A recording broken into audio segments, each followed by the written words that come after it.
Alors salut tout le monde, aujourd'hui petite présentation d'une clé USB un peu spéciale. Donc c'est une clé SDR, donc ça veut dire Software Defined Radio.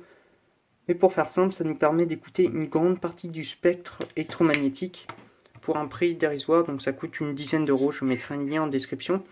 Normalement, en fait, ça sert à capter la TNT et la radio FM sur un ordinateur, mais des personnes ont découvert qu'en changeant le driver, on peut écouter de 25 MHz à 1,7 GHz sans trou, donc c'est vraiment une très grande partie.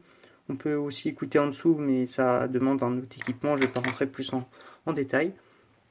Donc vous allez me dire ça sert à quoi? Et ben, je vais vous lister quelques-unes des applications. Donc je ferai sûrement des vidéos, dites-moi sur quoi vous êtes intéressé. Je ferai une vidéo de mise en route parce qu'il faut installer des logiciels, etc. Donc par exemple, on peut capter les bandes radio amateurs VHF et UHF, donc tout ce qui est les talkie-walkie, les VHF marines aussi, qui sont sur les bateaux, les transpondeurs d'avion, donc tant qu'on reçoit, c'est autorisé. Par exemple, le site Flight Radar 24, s'il me semble, on peut voir tous les vols d'avion qui passent avec leur destination, les points GPS, la vitesse et autres. On peut l'obtenir avec ça. Et en plus, on capte des avions qui sont même pas sur Flight Radar. Donc, pour vous donner une idée, quand je suis en haut de ma maison, je peux capter jusqu'à un rayon de 200 voire 300 km. Donc, c'est vraiment pas mal pour quelque chose à 10 euros. Euh, on peut aussi écouter, par exemple, les avions qui vont se poser et qui prennent contact avec la tour de contrôle. Donc, par exemple, j'habite dans l'ouest et je peux capter les avions qui vont se poser à Orly, par exemple. Les transpondeurs de bateaux aussi.